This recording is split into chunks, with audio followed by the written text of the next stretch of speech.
everybody. Thank you for checking out this episode of Raised on the Radio. I am one half of this show. I am Colt Brocado, my good friend Patrick Blair in Zoomland as usual. And I'm digging the background yet again. This is going to be a thing now, I guess, but I'm okay with it. Might be a thing. Might be a thing. Or I'm just going to move to wherever you live and we're just going to do it in studio together.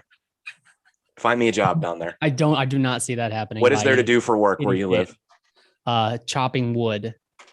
Seriously, there's got to be more. McDonald's hiring? Probably. Oh, man, I'm glad you said that because how I wanted to start the show off today kind of talks about McDonald's a little bit. So you're kind of a judgy person. Would you say that? What the fuck? Would you say that? Starting off that way. Okay.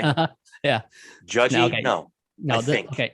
So the other day I was driving through McDonald's drive-through, which I don't do very often. Okay, now I'm about to be judgy. I know. See, exactly. I knew this was going to happen. Go ahead. So I was driving through McDonald's drive-through, and when I pull up, the first thing they ask me, and I don't remember exactly how it was worded, but the first thing they asked me is, are you going to be paying on like a McDonald's rewards card kind of thing? Didn't know they had those, but go on. I didn't either, but the first thing that popped in my head was you. And I thought, how hard would you judge somebody if you knew that they were on a McDonald's rewards program that they're paying for McDonald's through? How much would I judge a person who eats McDonald's so much that they have rewards dollars? Exactly. I didn't know that was that's not real. Really? It's not called that. I can't remember what it is, but when you pull up, that's the first thing they ask you is, are you going to be paying this way? And I'm like, I gotta kind of sound condescending when I tell them no. I mean, I guess if you, I mean, yeah, I would judge you for sure. What did you get? I don't remember. You don't remember what you ordered from McDonald's? I think it was 5 things on the menu. Yeah, I think it was like a double quarter pounder or something. I don't eat there very often. It's rare. But and also you got fast food. Why did you do that? Why McDonald's? That's poison. You don't. I understand that. There's not a Wendy's nearby? No, there's not. I'm telling you, man, there's not much down here. I have the option of if we're going fast food. What about a Hardee's? McDonald's. I do have a Hardee's, but it was in the next town over. Okay. So that means driving up the highway a little farther to get to it. So you got a double quarter pounder. Uh-huh. Fries with that?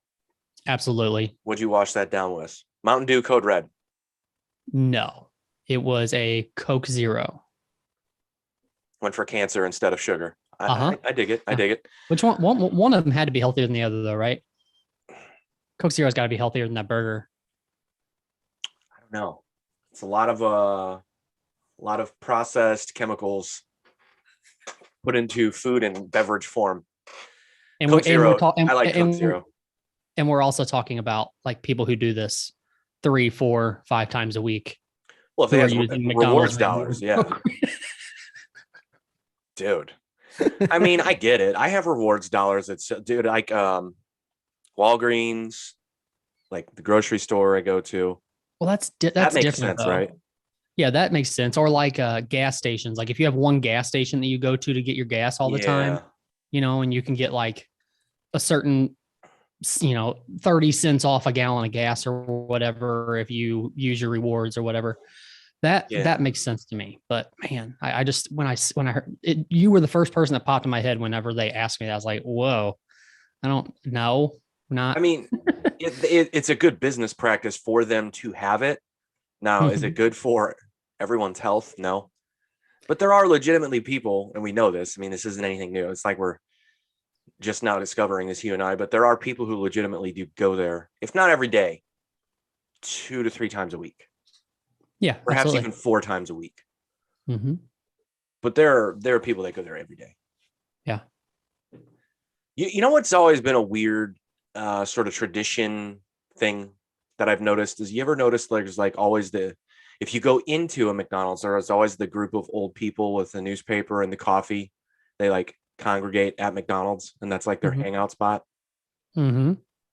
I said to my wife, I go, look, when I'm in diapers and you have to wipe my ass, we better not be at McDonald's every morning. We better be doing something cool. Anything else. I don't want to live my last days at McDonald's. You know, what's odd to me, I think, is that doesn't it seem like it's always been that way? Like even when you were a young kid, when you would go into a Hardee's or you would go into a McDonald's or something in the morning, it's always like you've always got that group of old guys. Like that's their thing. That's their meeting spot. And it's, I mean, cool. I mean, look, when you're that age too. I want to know where they found the newspaper. Where do you find one of those anymore? Yeah. My dad still reads the paper. Does he? Yeah. It's like his morning ritual. He doesn't go to McDonald's, but he does it at home. Coffee, newspaper. Yeah. Which good. I mean, people should still be reading something. I don't think we don't read anything anymore. Well, we do. It's just in a different form. Well, maybe. People are like, I read the book. I'm like, did you? Yeah, the audiobook. No, you didn't read anything. Matthew McConaughey read it to you. Yeah. Morgan Freeman read it to you. Yeah, that's and also when I'm that age, like, or I'm saying being that age, like having friends, that's got to be good for their health. You know what I mean? Like mentally, like.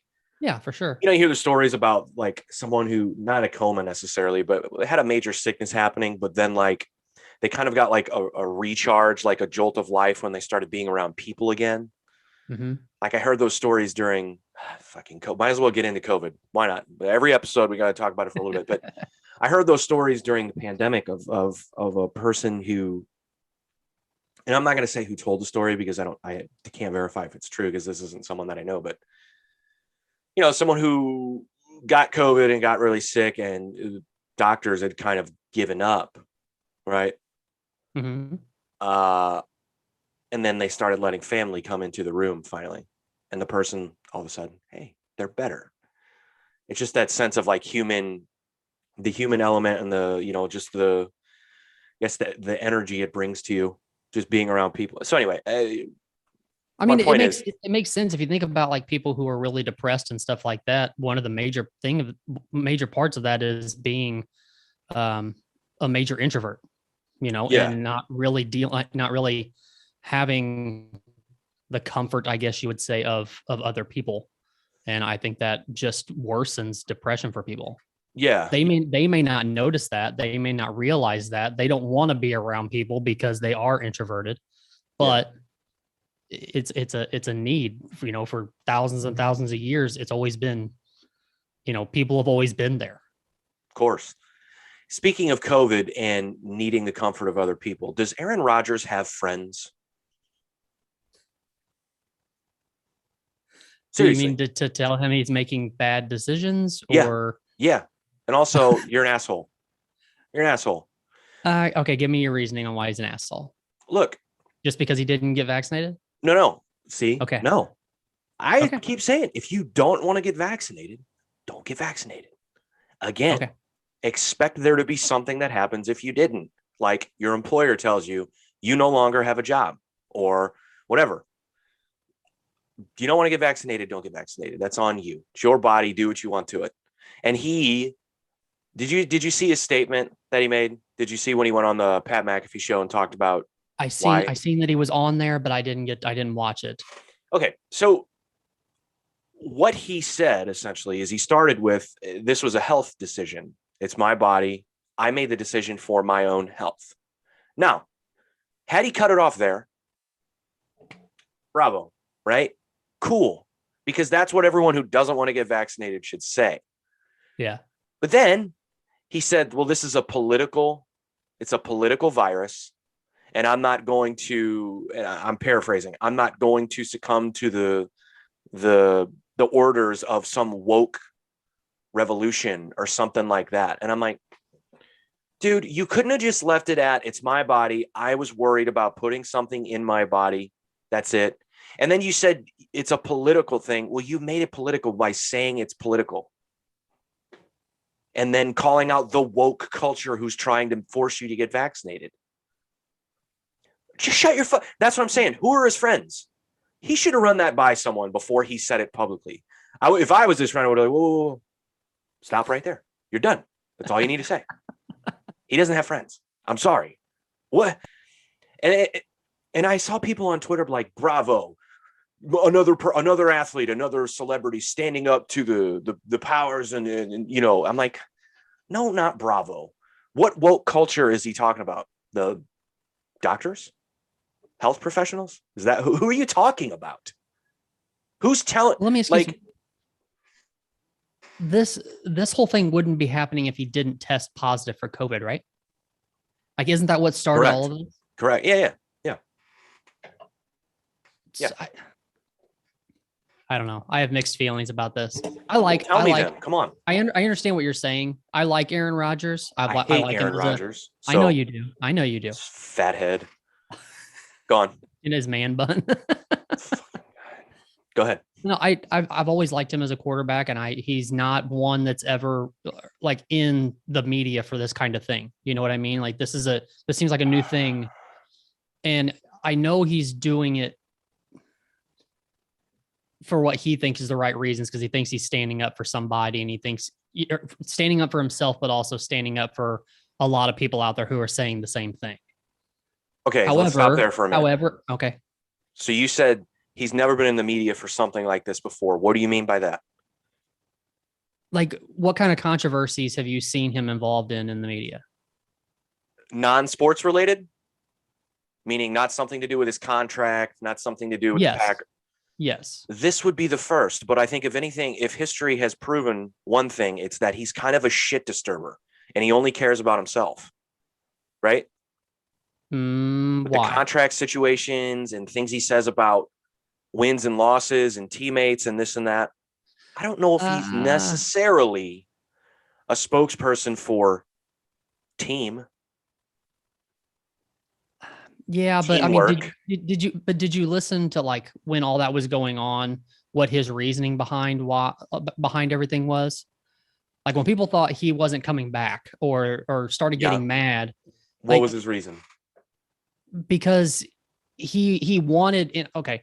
You said that you think he's selfish, but he wanted to be involved in a lot of the processes as far as like getting a new quarterback in and stuff like that. He knows he's on the back end of his career. He understands that, but he wanted to be involved in bringing somebody else in for the good of the organization itself. That sounds like him trying to save face. That's what that sounds like to me. Okay, maybe. And also, I think he's just upset that they couldn't find a helmet to fit his fat head. All right, go on. I get what you're saying. Like, if they can find a helmet to fit Ben Roethlisberger's head, they can find one to fit. I'm just naming all the quarterbacks that you hate. Couple of domes there, man. All right, go ahead. So, I mean, I guess I agree with that. Yeah, he hasn't done anything like this necessarily. Go ahead. All right, sorry. So that clears that up. That's fine. I mean, I'll give you that. That's cool. I mean, that's all I really got. Not that I'm against you, but I'm just saying it. Yeah. Okay. My point is that if it's a quarterback or a player in any team for any organization, NBA, MLB, whatever, if it's somebody who's in the news, quite often for stupid stuff or for making stupid comments in the media or something like that, then I get it. But he's not one that does that. And as I said, I think he just thinks he's standing up for himself and standing up for other people who feel the same way. He could have left it, as you said, just at the beginning of, I didn't want to put something in my body that I don't understand, or I don't know what it's going to do to me and what the long-term effects are. He could have ended it there. But I think a lot of people also just end it there and don't go into exactly why they feel the way they do. I don't think you need to. That's the problem, is we feel like if someone says, I'm not getting vaccinated, they need to have some soliloquy on health. And it's really like, no, I don't know enough about it. I don't want to do it, period. It's me. It's my body. Right. But we force everyone to give these reasons. It's like, why? Like Kyrie Irving, fine. You don't want to do it. You didn't. That's all I need. That's all I need. But everyone else, or majority, needs some sort of backstory. And it's like, look, and that's the distinction to make also, is like what you just said. He said, well, I'm doing it for myself. Well, if you're doing it for yourself, then you're not doing it for anyone else. And that's the other thing is like, because they are athletes in the public eye, they feel like they have to say, well, I'm doing it because it's a health choice. And then they think they need to make that choice for everyone else who doesn't want to do it. No, it's just about you, right? Aaron Rodgers didn't avoid the vaccine because he was thinking about anyone else other than Aaron Rodgers. And that's why we got to stop, like, we got to stop asking these guys to use their brains and like prove that there's some sort of intelligent mind when it comes to these things. Okay, but let's say 30, 40 years down the road, or even, even sooner than that, we start seeing that there's long-term effects that come along with the vaccine. Okay, let's do this. Fine. If we're gonna go conspiracy minded with this, let's say there's long-term effects that happen with this. You mean like all the other long-term effects from all the other vaccines we've taken? Like those long-term effects? What? That's a comparison that you can't really make. Okay. You're basing it off of other vaccines when this is a completely different vaccine. Very true. My point. Go ahead. All right. Go ahead. I know what you're saying. Go ahead. I know what you're saying. But anyways, what I'm saying is, okay, say 30 years down the road, we see that there's these massive long-term effects that come with this vaccine. I'm not saying that's going to happen. Third nipple or something, or what? Something. Yeah. Something along those lines. I want a third nipple. Do we change our mindset, and do we look at like what you're saying now? Do you still say those same things 30 years from now, or do you say I should have been looking at this differently? If I'm Aaron Rodgers or if I'm me? Either way. So you're saying Aaron Rodgers is some kind of a hero if 40 years down the line we all start throwing three dicks or what? I don't understand. No. I'm just saying that you're adamant about saying that he's doing this for himself. He is. Not for anybody else. That's okay. Maybe so. But I'm saying that's not necessarily a bad thing. I understand we need to be looking out for other people as well. We're saying the same thing. It's not a bad thing. And if the vaccine is doing what it's supposed to be doing, then getting it does look out for other people, and that's a great thing. But, I also don't disagree with what he's now, like, throwing in the whole woke community and all that kind of stuff. You don't have to say that. You don't have to downgrade a community or however you want to say it. You don't have to, throw those people in. But yeah, I just wonder if, years down the road, we start having any kind of effects. May happen, may not, who knows? Do we look back and be like, well, maybe we were forced to do something that we didn't want to do, and maybe we shouldn't have?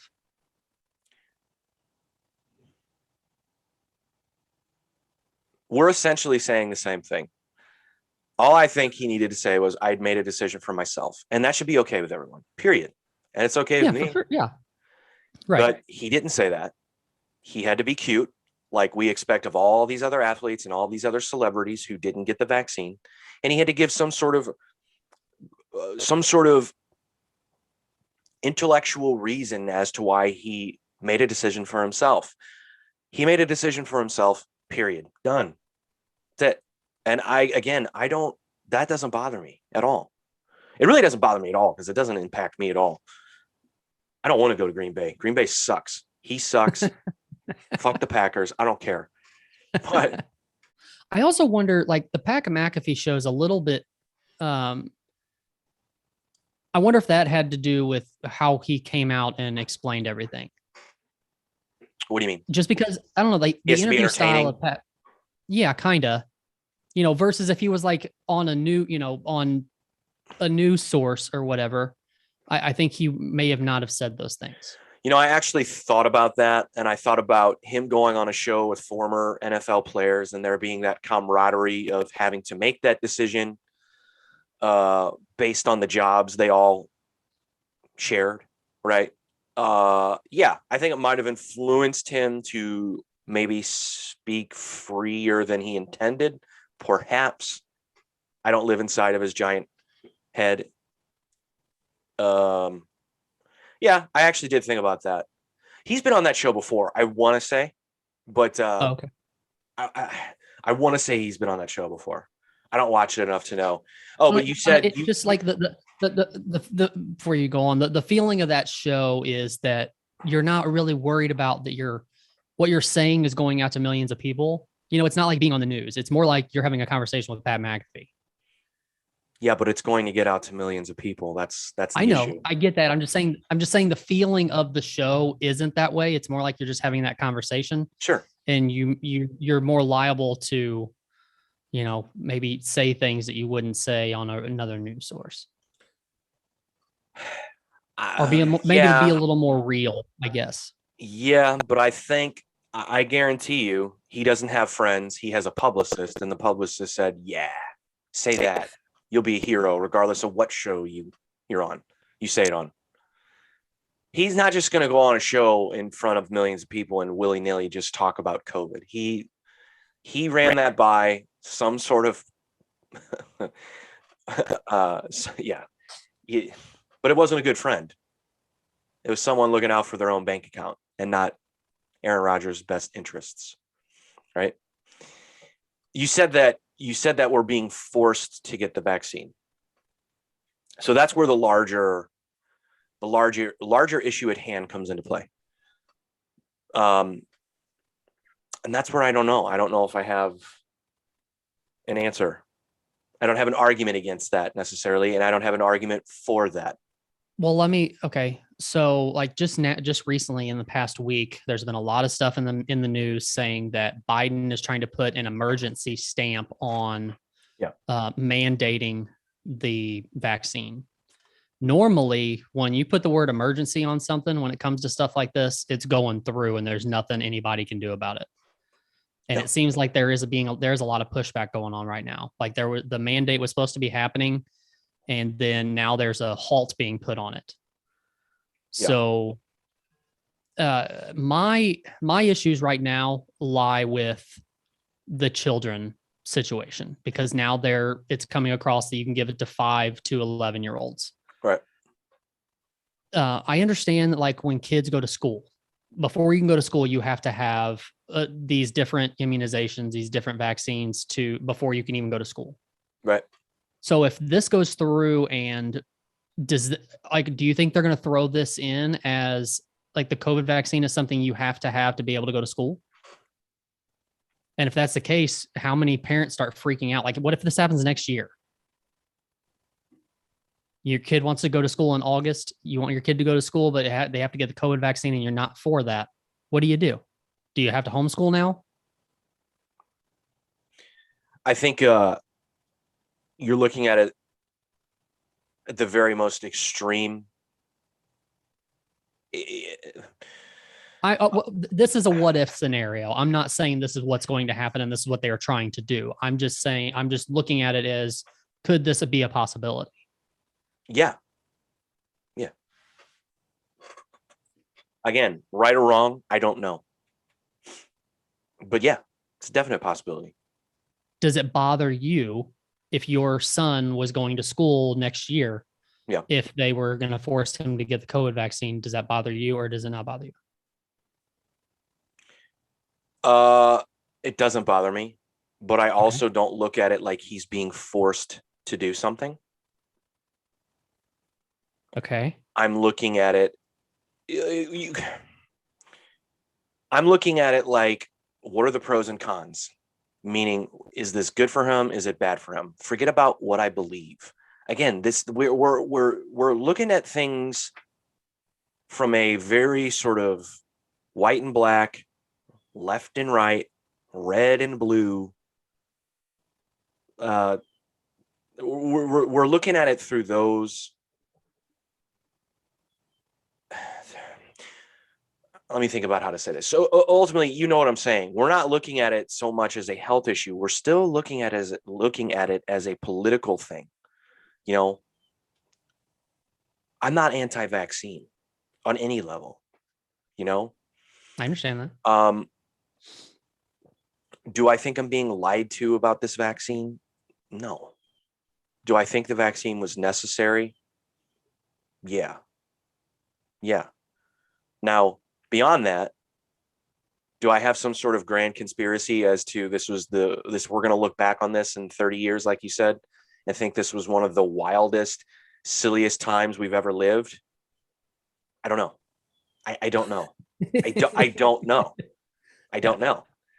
You know, we've gone through some crazy things. You and I in our lifetimes have gone through some other crazy things that in comparison to this, and I'm just basing this off of my life and how I've lived my life over the last year and a half. In comparison, this hasn't really been that crazy to me. It hasn't really been that weird.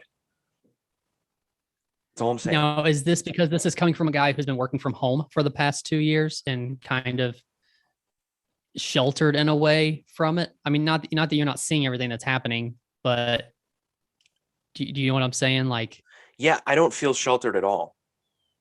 Okay. That's my point. My life has not changed.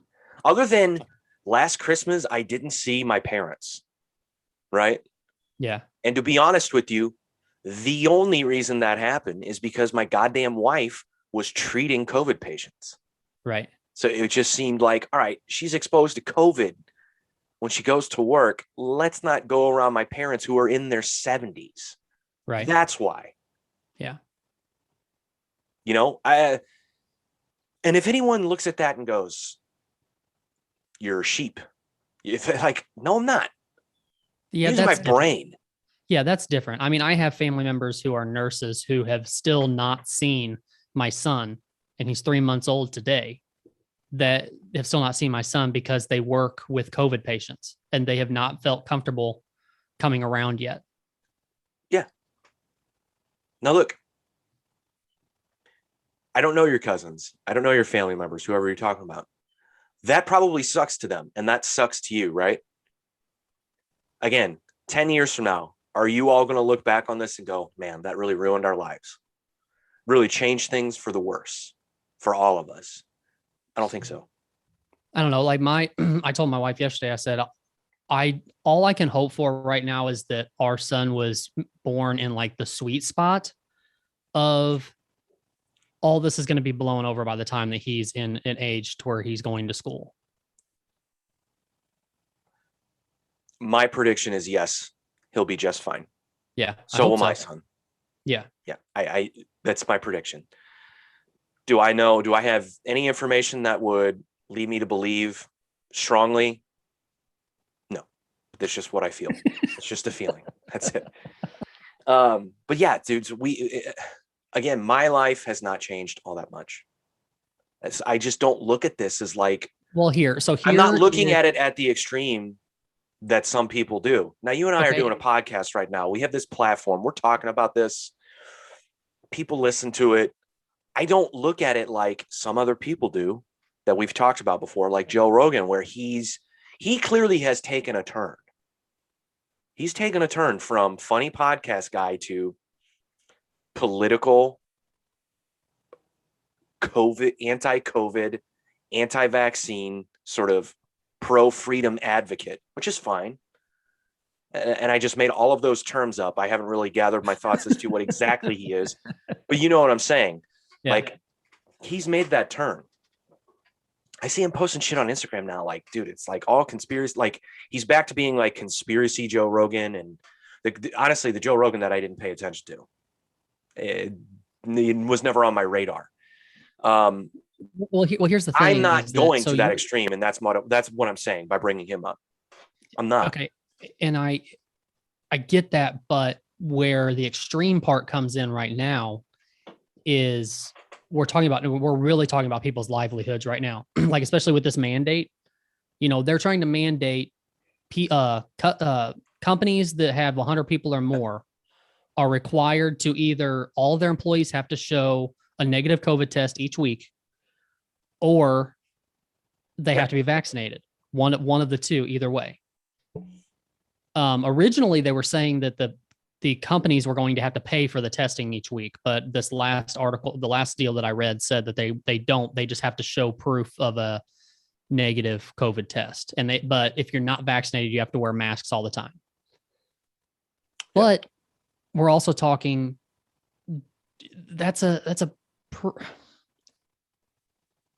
This mandate could possibly get around that and make it to where either you're vaccinated or you don't have a job. Now we're talking about your livelihood. We're talking about losing our houses. We're talking about losing our vehicles, things like that. We don't have a job because we don't want to get a vaccine that kind of being forced to get. So you're going to the extreme. I'm saying you have to at this point. In the fact that they're trying to force, we're talking factories and companies all over the US. Sure. That's fine. We can go to that extreme. Now let's go to another one. Let's go to a different extreme. You work for a company that let's say there's, I don't know, you go to a complex where there's 3,000 people. Okay. 3,000 people. You're one of 3,000. You decide not to get vaccinated and you decide not to follow the rules. And the rules are either get vaccinated or prove you're negative, COVID negative. Now, being a person who doesn't want to abide by those rules, you're basically saying about all the other 2,999 people at your company that their elderly family members or elderly friends or elderly anyone who are around them aren't important to you. And if you pass along code to someone else who then gives it to one of those people and they die, you're okay with it. Is that an extreme you want to go to right now? Because that's real. And we know that's real. We've said COVID's here. It's here to stay. We know who it impacts the most, right? But the thing is that just because you've been vaccinated doesn't mean you still can't get COVID and you still can't pass it to other people. I know we want to keep saying that, and that's fine. But it's true. Okay.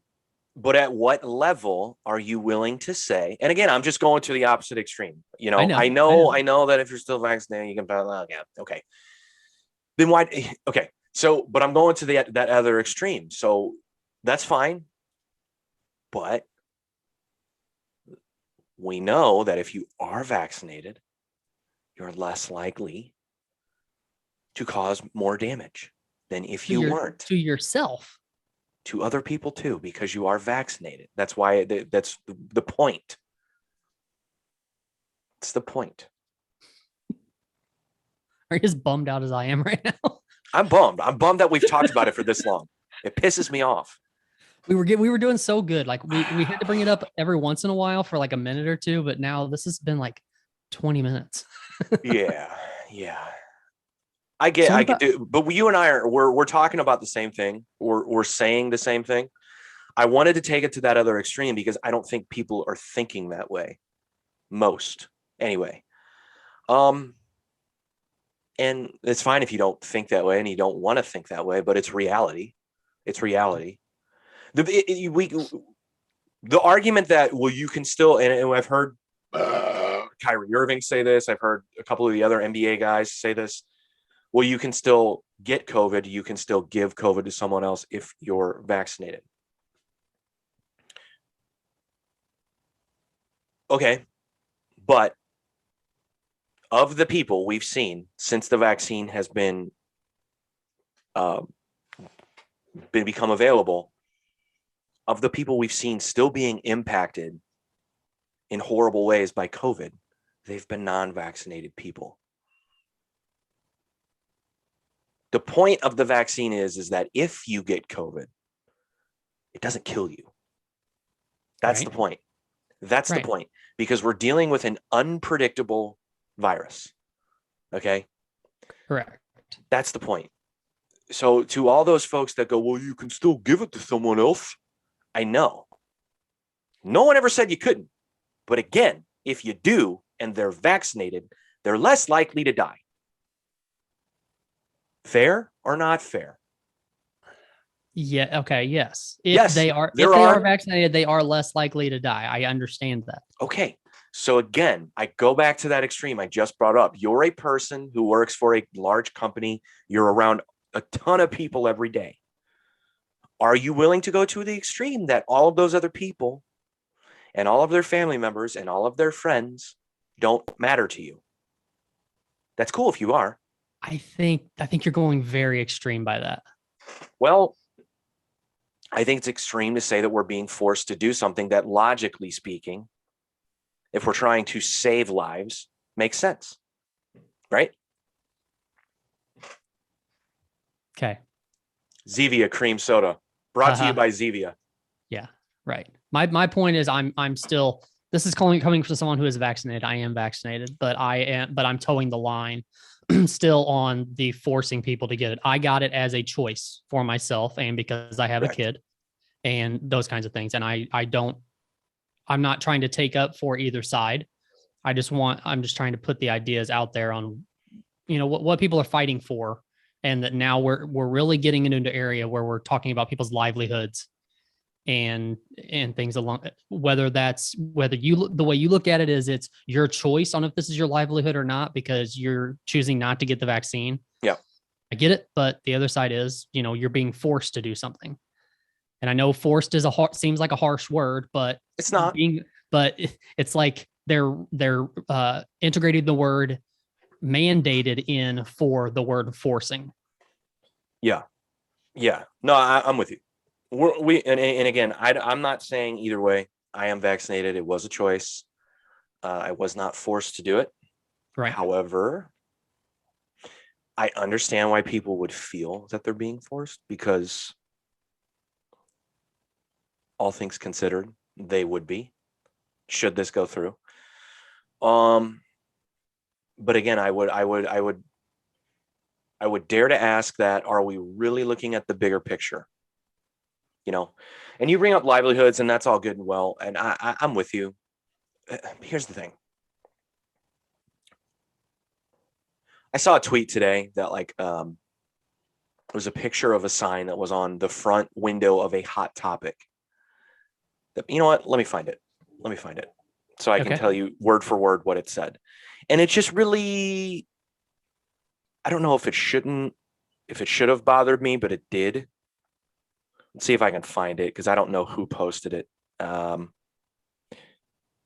I'm probably not going to be able to find it. Fuck. Let me see if it's trending. It might be. Probably not. So is this just like a management posted this? Yeah. On the window? Okay. Yeah. And you tell me what you think about this. If I can find it. If I can't find it, I'm sorry I even brought it up, and we're wasting time here. Here it is. Here it is, right here. Okay. So it's a paper sign that was made, put on the gate. God, that gate just brings back horrible memories of working retail. Of skinny jeans? Yeah. Oh. And emo people? Yeah. Closed. Almost all of our staff waked out. Should have been walked. Could be while you're working on Hot Topic. Anyway, almost all of our, no offense to anyone that works at Hot Topic, love your store. Almost all of our staff waked out due to the inability of the Hot Topic company to support and give a living wage. We cannot support ourselves and our families. We have worked so hard and cannot do this any longer. You cannot pay your workers in passion. Smiley face. Sorry for the inconvenience. What do you think about that? Now, I don't know how real that is. It was posted by a Twitter handle called Fuck You, I Quit. However, they have 25,000 followers. But in the end, this is just a wage thing.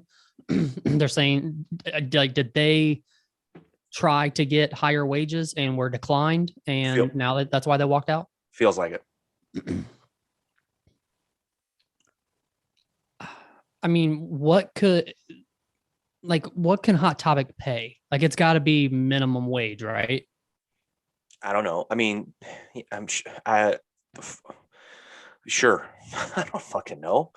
I mean, well, when you ask me what I think about that, like, I don't know how to really answer it.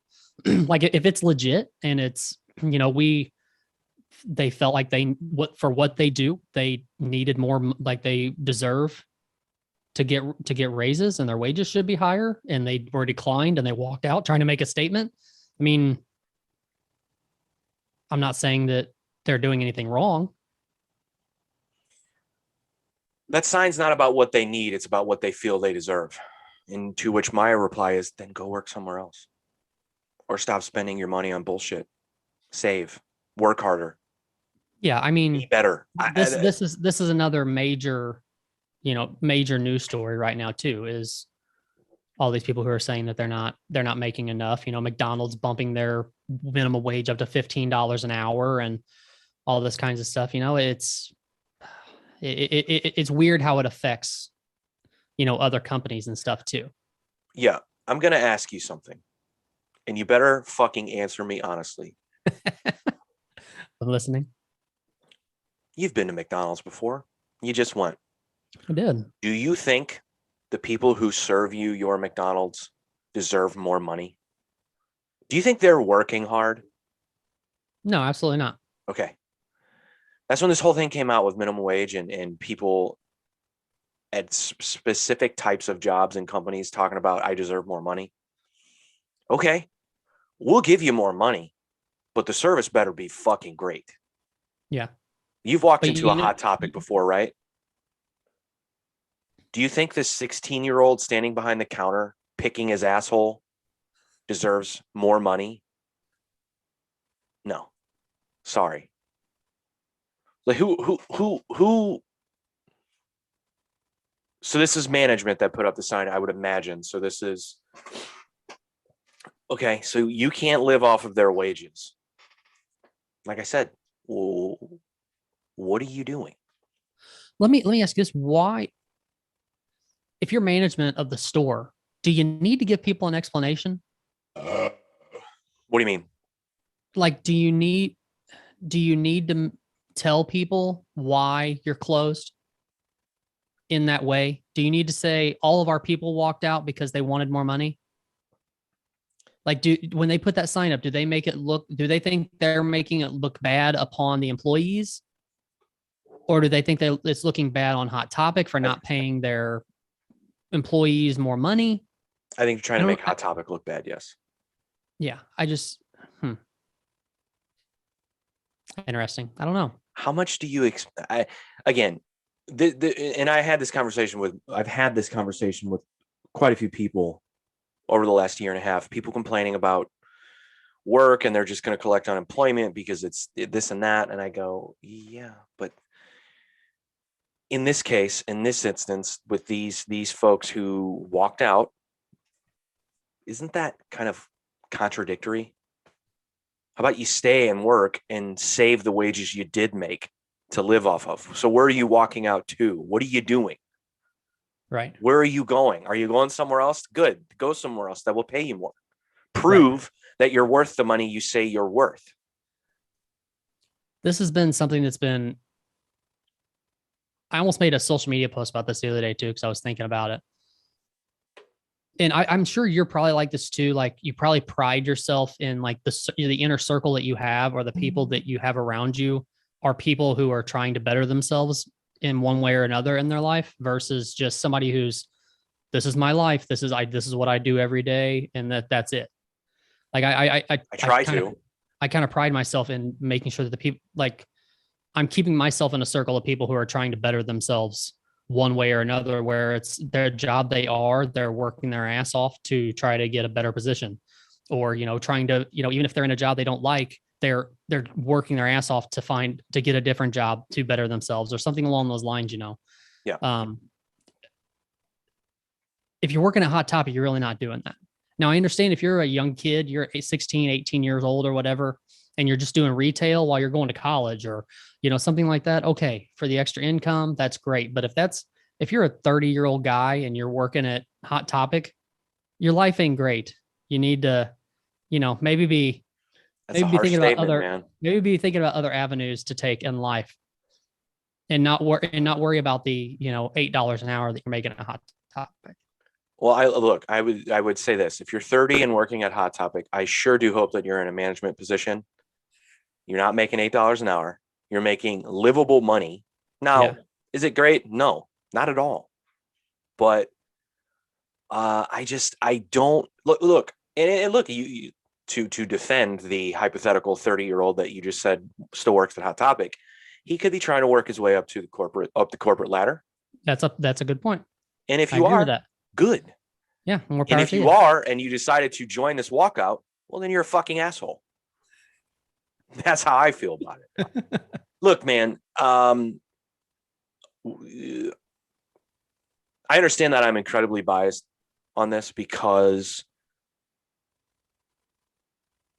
I don't come from a family growing up. We didn't have a lot of money, but my dad worked his fucking ass off to give us as much as he could, especially the private education, which, God, the money they could have saved just not sending their kids to private school. It's just unreal how much money they'd have right now. But Can I ask you that real quick? What do they just believe in private school more than public school? Is that like why? Well, yeah, I mean, it had a lot to do with the school district I was in. It was not a good school district, so that was Okay. part of the reasoning. But also grew up Catholic. It's just it was the thing you did. You send your kids to Catholic school, Okay. which is fine, whatever. But I mean, yeah, I don't know. It's just the way that they were raised and the way that the family structure that both my parents came from. That's just what you did. Both of my parents went to Catholic schools. Okay. So we were going to go to Catholic schools, and they weren't breaking on that. Now, had we lived again, but this is where I come from. We didn't live in an area where like, hey, this is a thriving public school system. Your kids are going to go to there. It's just, it was not the way it was. Now I have friends that went to the public school that I would have gone to. Turned out fine. I'm not saying that like it was like a failure all around. I'm just saying that it's just not what my parents wanted for us. Fair enough. But so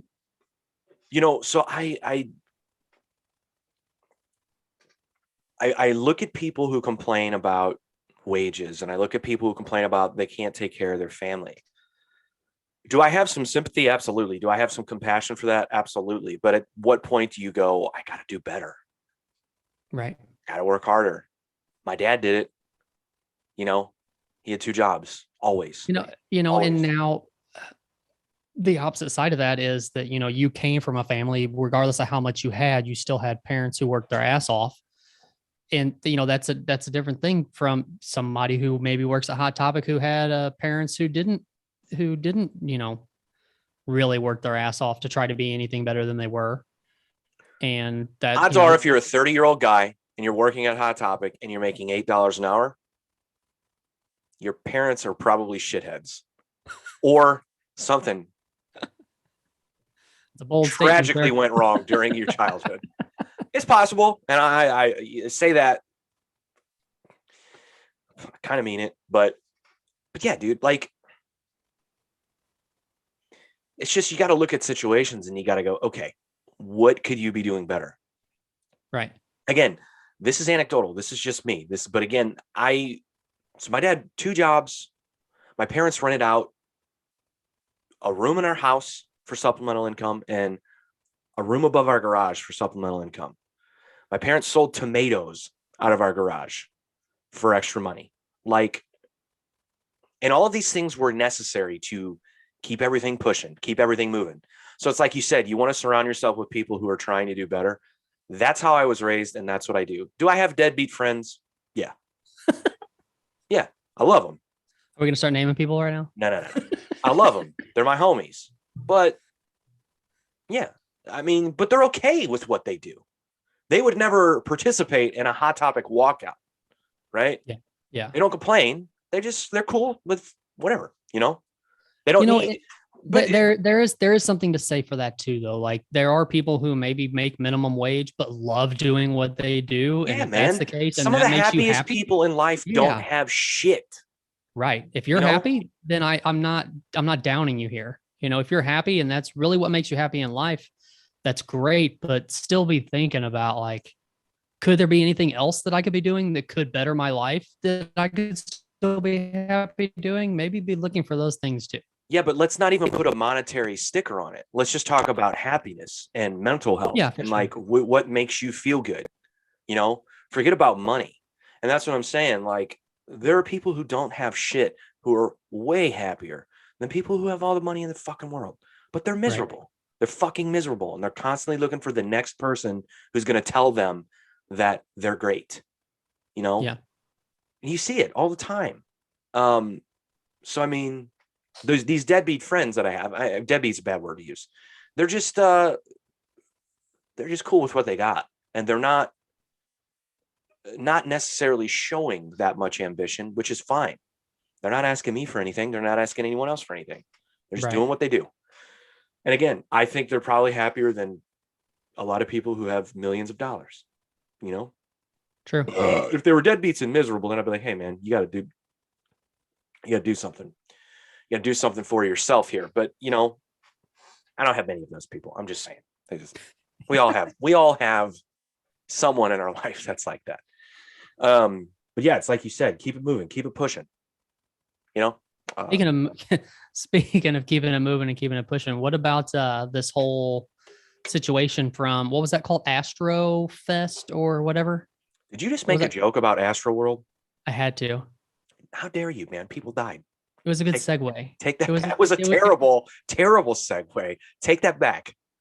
Did Travis Scott make an apology, or did he just make a statement about it? I don't know. I haven't seen that. Because I don't know how it could be his fault. It's not his fault. It's easy to point the finger at him because it's his festival. He put it together, but he did? Okay, I didn't know that. Yeah, he's been doing it since 2018. Okay. They sold 100,000 tickets for this one in under 30 minutes. Oh my God. That's crazy. Yeah. He did it. He's from Houston, which is where it was. He does it at the old Astro World Six Flags location. So there's a lot of like hometown pride there from him and from everyone that goes. And not to mention, he's a fucking giant artist. He has huge artists on it. So like, does it make sense that so many people are there? Of course. Is it his fault? No. Why is it his fault? It's like I said, it's easy to point the finger at him, but no. You're saying he made a statement. I thought he did. Maybe I'm wrong. This is from Rolling Stone. Stain. Travis Scott says he's absolutely devastated after Astro World tragedy. It is a fucking tragedy, but this is not anything new. This has happened before. I don't like some of the things that I've seen people saying about sort of like implying that it would happen at a festival like this. You know where I'm going with this? No, I don't. What do you mean? Because of the type of festival it is? Yes. And the type of Okay. audience that it brings. Kylie Jenner, mother of Travis Scott's daughter Stormi, who's also reported as, Travis and I are broken and devastated. My thoughts and prayer. Piece of shit. Rolling Stone, your website sucks. All right, Travis and I are broken and devastated. My thoughts and prayers are with all who lost their lives, were injured, or affected in any way by yesterday's events. And also for Travis, who I know cares deeply for his fans in the Houston community. As for claims that Scott should have stopped the concert when he saw festival goers were passed out, I want to make it clear we weren't aware of any fatalities until the news came out after the show, and in no world would have continued filming or performing. And yeah, he's not going to know that. Right. He's not. He's on stage. He's never going to know that, man. It's the same thing. We go back to like Woodstock 99 and like Limp Bizkit like created that whole thing that happened. Like, no, they didn't know what was happening. They're on stage. They don't know what's going on. Can they see things happening? Sure. But that at the actual level of things that are happening, no, they have no idea. I don't blame Travis, but I'm also, again, I thought, didn't like that happen on like a different day than they were even up there, or a different time that they were even up there or something? What do you mean? So give me what happened. Yeah. So what's that? They performed. They were not the headliner of their night, but during their it started the night before because Korn headlined the night before and things were nutty. And you can see videos of this. I mean, it's fucking chaos, man. But they weren't burning shit down yet. They weren't destroying things. But during Limp Bizkit being on stage, he kind of said some things that people thought amped up the crowd even more and got it to a point where when they played the song called Break Stuff, people started breaking shit. Not necessarily true. They were doing it prior to that, but things escalated there. And then by the time, the Chili Peppers were on stage the day after, it just had escalated to a level of just nobody could control it. Nobody could stop it. Again, you don't blame Limp Bizkit for that. Right. Could he have said different things while he was on stage? Sure. But to think that he had the power to make fucking 300,000 people start breaking shit and burn the place down is ridiculous. Right. And so again, to think that Travis Scott, while on stage, knew that people were dying, knew that he could just with the flick of his with the snap of his fingers make everything stop. No, those kids and those people made the decision to rush the stage. Right. We've seen it happen at other festivals before, man. Like it happens. It sucks, but it happens. Do you blame it on security? Do you blame it on the concert promoters? Do you blame it on the staff? I mean, that's a lot of people to contain no matter what. A lot of people to fight. It's a shit show when you have that many people in a place, man. So it's a shame, man. But again, not anything new. It's happened before, and sadly, it's probably gonna happen again. It's hard, dude. That's why I say, like, these music festivals that fail and the ones that don't last long, they're hard to put together, and they're hard to put together successfully. You know, priority number one is safety of all performers, staff, and attendees. That's priority number one, especially to these companies that put them together. It's easy to say, yeah, we have the money to put on a music festival, but then you have all of these other things you need to make sure happen. But priority number one should be safety for everyone involved. Yeah, if you look at these festivals and think about how many moving parts and how many people have to be involved to put one together, just ridiculous. Insane. And I know, like, I very sarcastically, when we talked about a recent festival and the sound going out, I very sarcastically was like, oh, imagine that. I'm joking. I understand the level of right. things that need to happen in order for that to make sure that runs smoothly by itself. I'm being an asshole and a hater as usual, but so yeah, man, it's a fucking shame, dude. I don't know if I feel bad for Travis Scott. I feel bad for these fucking idiots that go to Twitter and these fucking shitty media outlets that fucking they just try to spin things in a way. And it's like, hey man, people died. What are you doing? You know? Yeah. I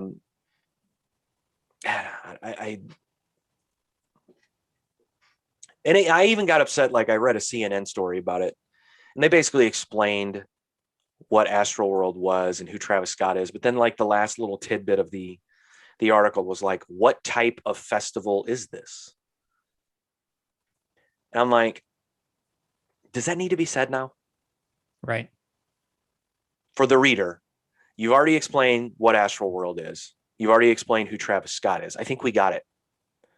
It just felt very fucking cute, man. It's like, well, what type of festival is this? Who's really coming to this festival? It's just like, ugh. But again, I could be way overthinking that. But I see shit like that and I go, I don't know if that's necessary at this point. People have died. I don't think you need to tell us. What does it matter? So if would it be more of a tragedy if it were a fucking polka festival? Is that what you're saying? Fuck you, CNN. That's just how I feel. Like, it's tragic regardless. Yeah. It's that I don't care about what type of music it is. I don't care who Travis Scott is. It's tragic. People died. Right. Period. Absolutely. But we have to. Well, you mentioned Limp Bizkit a while ago, and I haven't asked you yet. Have you actually listened to the new album from Limp Bizkit yet? I tried, and I'll try. I'll revisit it. I listened to the first 3 songs. It's fine. It's fine for what it's Limp Bizkit, you know. Yeah. But don't you think that's what they're owning? Like, it's Limp Bizkit. Like, that's the point. Yeah, and good for them. I think they should. It's a self-deprecating album too, which is interesting. Yeah. But like I said, I've been saying since the beginning, they're just owning what they were and what they still are. Like, they have to. It's just yeah. You can't vacate that in any way, and then all of a sudden go, no, we're this serious, or we're serious artists now. I think in a lot of ways, Wes Borland did that, and turned a lot of people off when he left Limp Bizkit for what he thought were going to be greener pastures. He wanted to explore music and wanted to do his own thing. I think in a lot of ways, people kind of saw him as like a douche because of that. It's like, hey, bro, you fucking put in fucking black contacts and paint your face white and put on like a devil beard. Like, what are we really talking about here? But good for him. I mean, everybody wants to do Everybody needs to do that from time to time. It's kind of weird though, right? Like I understand what you're saying, like the persona that he put on, but if you, I guess for people who look at it that way, they're thinking that he kind of looks at it like, well, I'm better than what this band is. Is that why they would look at him as a dude? Like a who knows like why that? anyone who in an established successful band leaves the band to do something else. I think it's a lot of, I want to explore. I want some freedom to explore music more and do things that I feel that I have inside me. Which I mean happens all the time. And sure. I don't see why somebody who is, has the talent like that, who wouldn't want to be creative in other spaces as well, but then look down upon for it is weird. I just think it's a lot of the ways you handle things, and it's a lot of the things you say. I just think there's tact to it. And I don't know. I just know I've heard people speak negatively about that situation with him. Gotcha. People did it to fucking Jason Newsted when he left Metallica. But again, we're talking about two huge bands that have huge fan bases, loyal, fucking militaristic fan bases. Metallica more so. And people were upset at him for leaving and then, doing what he did. But that's the nature of the beast. That's going to happen. So no, I haven't listened to it all the way yet. I'll eventually get through it. Because of you and everyone else, I have listened to a lot of Don Brocco lately. What do you think, man? There's a lot of layers to that music. Did you just say that? Can you just say, hey, the band's good? Gross? Don't tell me shit like that. That's what turns me off. Why? Fuck your layers.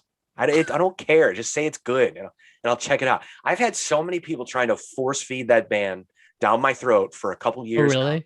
Yeah. And I'm like, hey, man, that's cool. I'll check it out. But they would say things like that. Like, there's a lot of fuck you. I'll just listen to it. Just say they're cool. But anyway, I like them. Man. I've submitted. You got me. They got me. They got me. I didn't know if this was a band that was even in your wheelhouse or anything. No, they were. They were very much on my radar. I thought in the beginning, and I'm saying the beginning of when people started talking to me about them, I found a lot of gimmicky qualities about it, and I really can't stand that. And I think that's why I slept on it for so long. But no, I'm in. It's fucking good. They're really good. That first song on that Gum Shield song on that album, oh man, I don't know. For me, it's probably the douchiest thing to say, but it's a banger for me. Like I love songs that have an arc and then come back down and then all of a sudden just come back and kick you in the face again. Okay. I agree. Oh. You could agree in a condescending way. I hate you so much. You sound like you should be writing for Rolling Stone or something. I agree. It's a good song. Good band. Very good. But I see, you sent me a lot of the newer stuff. I went back and revisited the old stuff that people told me about, and man, they got it. It's good. I like them. So yeah, they got me. They got a new fan. There have been a couple of those bands, and there's specific people that will recommend them, and they'll say things like that, like it has layers. I'm like, I don't want to listen to it now. You grossed me out. So you don't want any of your music to have layers. You just want it to be. You just want people to say, "Hey, your music's good." I don't know. Like my music, do I want people to say it has layers? No. I hope it doesn't. How about that? It's gonna have one layer. Yeah. That's it. I don't care. People are gonna say what they want. That's fine. Yeah. I mean, I get what you're saying when you say that, but I don't need to know that. So maybe if you're listening now and you've recommended a band or artist to me in the future, just say, hey man, you should check this out. It's really good. And I'll listen. Okay. That's all you need to say. Don't. Just for the record, when I sent you that, I didn't tell you. You did. Dude, this music has so many layers. You didn't, but you just said it now, and I almost ended the podcast. I just going to put an end to the pod. No, that's cool. I get what you're saying. And it is a good song. So go check them out, people. They're called Don Brocco, and the song is called Gum Shield. It's Colt's favorite because it has many layers. Of What would you say it has layers of, Colt? I don't know how to explain that. You said it. So you don't know what you meant when you said it? Just many, like there's a lot of things going on, if that makes any sense. Okay. I know that's just as broad as saying layers. I get it, but okay. It's fine. Thank you for recommending that song. I enjoyed it. You're welcome. Their videos are weird, huh? I only seen that one that I sent you. Have you watched more? Yeah. So they're the song is it called Everyone or Every Day? Everyone? Hold on. I watched it last night. Let me look at my history here. What'd you say? A new album or no, it's old. It's older. Hold on, I'll find it. It's called Everybody. Sorry. It's from 5 years ago. So anyway, great fucking song. And it's probably the song that put me over the edge on them. And I was like, all right, I'm fucking in. Nice. But video's weird. And then I watched a live performance, even weirder. You go later, you don't do it now, but go later and YouTube their performance of the song Everybody from Warped Tour. Okay. Weird. You'll know what I'm saying, but essentially dude comes out as the cowboy. You know, like, do you remember what was the video that had, I think it was like a Primus video. Again, we're talking about weirdos.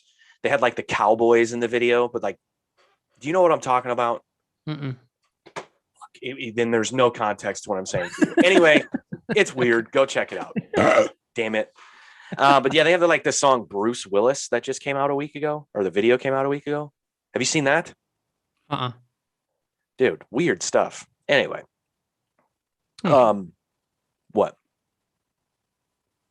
What? Bruce Willis? You haven't? It's never enough. It was never enough. Oh, I'll never be done. So I want to point out that in this music video,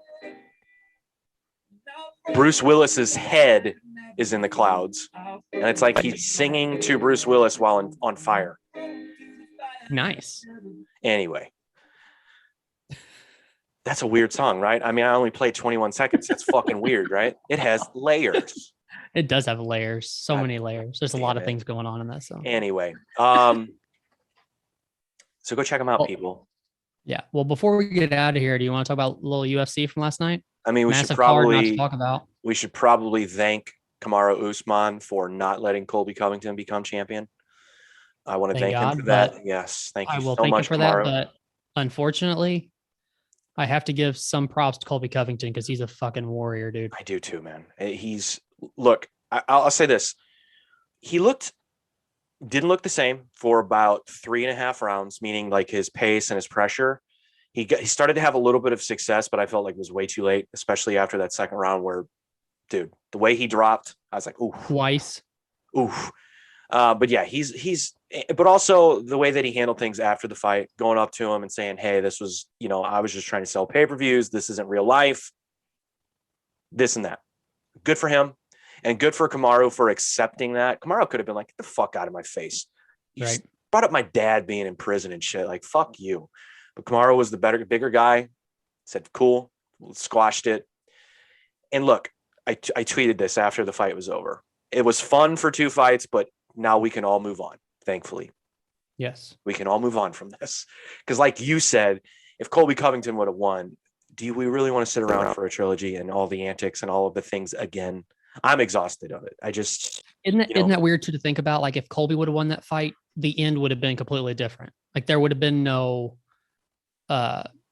shaking hands and telling each other, this was just a gimmick kind of thing, because now they know, well, there's going to be a trilogy and we've got to have a build up. We can't be like, just chalking it up right now. We've still got something to build. Right. Yeah. So, but good fucking fight. And you're right. Colby's, as much as I can't stand him, he's a bad motherfucker, dude. Yeah. Those 2 beatings that he took from Kamaru and 2, I mean, he's shaving years off of his life, dude. Because again, he had success last night, but let's be honest. Look at his face after the fight. Look at Kamaru's. Like that's just, whew. Good card all around. Michael Chandler's he's a crazy person, right? Have you man, ever seen anyone drop their hands and put their chin out and walk straight to Justin Gaethje with their chin out like that? That's I told insanity. I told you last night, like my wife with a sleeping baby is sitting on the couch next to me, and I'm yelling at the TV saying, "Chandler, don't do that. That is a terrible idea." He survived. He did. I don't know how. But man, I tell you what, that first round was like he blew his whole tank in that first round because he was just throwing bombs. Yeah. Yeah, that was probably not the best strategy if you want to fight Justin Gaethje, but that was definitely entertaining. That's probably fight of the year, right? It's got to be. I would think so. As much that happened in 3 rounds. Yeah, imagine if that's a 5-rounder. Dude. Oh. Yeah. Maybe he paces himself more too if he knows he has 5 rounds. But it's kind of crazy that like the shit that he did in that fight and the shots that he took. The shot that Oliveira dropped him with and then eventually finished him. It's like it's 2 different guys, right? Yeah. I mean, look, I don't know how he survived that uppercut, but he did. That's a much more powerful shot that just shuts anyone's lights out. So you're thinking like that was vintage Michael Chandler. I mean, if you've ever watched those fights with Eddie Alvarez and his fights with like Will Brooks in Bellator and like, dude, again, talking about shaving years off of your life. I said before the fight, I was like, this is a horrible fight for him. Like his chin is just so compromised at this point. Shut me up. I mean, he got wobbled a few times for sure, but not wobbled. He got dropped. Are you talking about Chandler or Gaethje? Chandler. Oh no, he got. I mean, dude, his eyes rolled in the back of his head on that uppercut, and he woke up when he hit the ground, and then somehow survived. But yeah, that's. It's crazy how the muscle memory thing comes into play though in fights, right? Like I don't know if people really understand that. You know, your body just gets so used to being in certain scenarios because you do it over and over and over again. And then when something like that happens, it's like your brain just kind of makes your body do what it thinks it's supposed to do in scenarios. Yeah. Especially for him. I mean, I'll tell you what, a social media post I did make last night too was that Justin Gaethje won for sure. However, UFC and their commentating team shows their bias so freaking hardcore.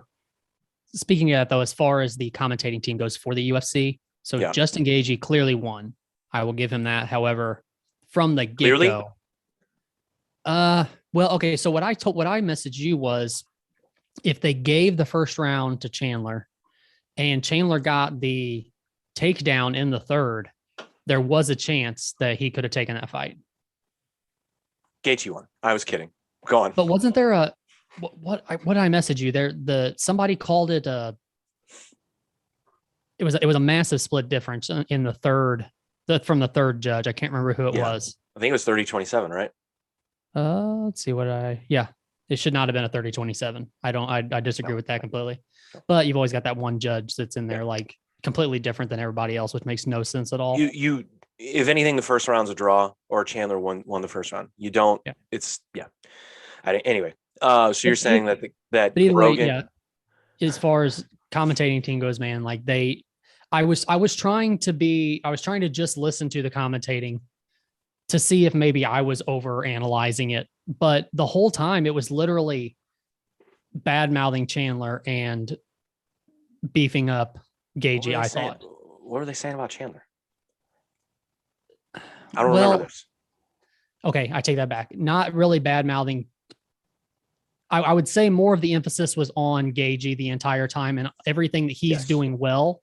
Yes. And talking about Chandler gassing and things like that. So like I wouldn't say they're really that bad mouthing Chandler, but you could definitely tell where the bias lands as far as, and I don't know if that comes from like Chandler is a Bellator guy and he comes over, so maybe he's not really our UFC guy kind of thing, or if they just like Gaethje better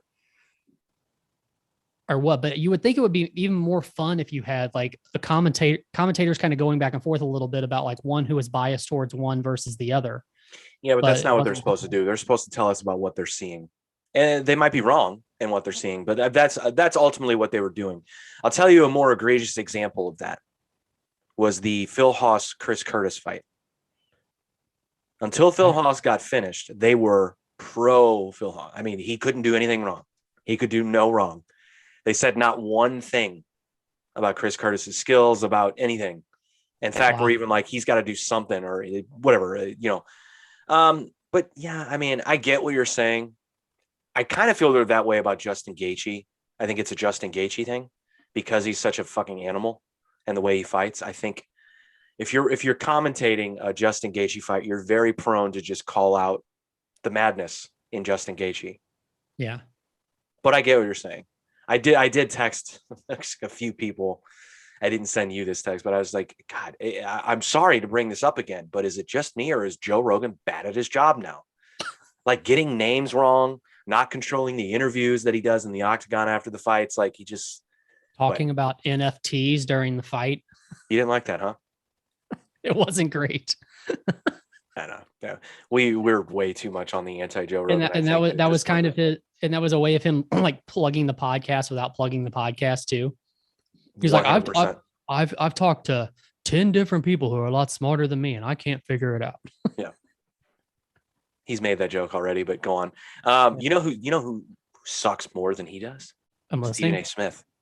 Oh yeah. Fuck. Man, he still only has a few things to say, and that's it. He has nothing to say. I was so angry because on this podcast, you asked, well, why does he only seem to do Conor fights? Or you said and I go, because he can talk about Conor, because Conor's Conor. He doesn't have to know MMA to be at a Conor fight. And I used Kamaru Usman as an example. I said, you'll never see him at a Kamaru Usman fight because he wouldn't know what he was watching. And for the most part, he still did that. He talked, his points were very surface. Yes. He just said things that are obvious that you can find on Wikipedia. The troubling thing to me is he's like, yeah, I had basically admitted to us all that he didn't start watching MMA until 2017. Yeah. Then if that's the case, you have no right to be. There are so many more qualified people than I bet he still doesn't watch it. Yeah, he probably doesn't. It doesn't even seem like he does like watches tape or anything like that to find out anything about these fighters or anything like that. Because like you said, everything that he said says is surface level. Or he's just repeating what other people have already said. Yeah, and it's all about that last fight, pretty much. Yeah. That's all. That's yeah. Look, that's the way a guy like that. That's the way his brain works because that's what his employers want him to do. It's about current. Yeah. So Stephen A. Smith doesn't need to know stats. He doesn't need to know technique. He doesn't need to know any of that stuff. And that's fine. That's what we ask of these guys. And, the one thing that bothers me is, sorry to bring him up again, but I hear guys like Brendan Schaub say, yeah, they use Stephen A. Smith because he's the biggest draw. I don't even know what that means. What does that even mean? People aren't watching the pay-per-views because Stephen A. Smith is going to be on it. The biggest draw as far as like, because of controversy or because he's so... I guess because he thinks people like to pay attention to him more because of the controversial things he says, because of the polarizing. He's on the show for what, maybe a minute and a half the entire fight. Yeah, I just don't think. Well, again, I'm using a terrible example because he's a big dummy. But I like draw is a bad. I get what he's trying to say, but draw is not the right word. He is who he is because of the hot take fucking era that we're living in, and probably it's going to be this way forever now, but he's the king of hot takes. But people aren't tuning into the UFC pay-per-views for his hot takes. Exactly. I don't see anybody who is a fan of Stephen A. Smith purposely coming over to watch a UFC pay-per-view just because he's on it. Yeah. And that's why I brought it up. It's just like a dumb statement to be in defense of Stephen A. Smith being there. He doesn't belong there. There are other guys who can talk MMA who should be there. If you had to choose between Stephen A. Smith or Brendan Schaub to do that job, who would you pick? Brendan Schaub. Yeah. I really hate that I say that. Yeah, so sadly, I would probably pick Brendan Schaub. I think they should put somebody Actually, like Chris D'Elia How about on. How about neither? Neither. Yeah. Can we have like a hologram of anyone else? Can we do that? Like, who would you rather have between those two? Probably Brendan Schaub. Yeah. But it goes back to what you said, is that if you're only going to be on there for like a few seconds at a time, you don't necessarily need an MMA mind in the position. It would be better. You need somebody less annoying than You need Stephen someone to be A. Smith. entertaining. Yeah, but you don't. But if you're not going to be able to really have the time to get into like what each fighter's good with and their downfalls and things like that, then you don't necessarily have to have a Brendan. Somebody who's MMA minded. Yeah. Well, that sucks. Let's get out of here. Let's go back and get some action, live it up and get damaged. Yes, we want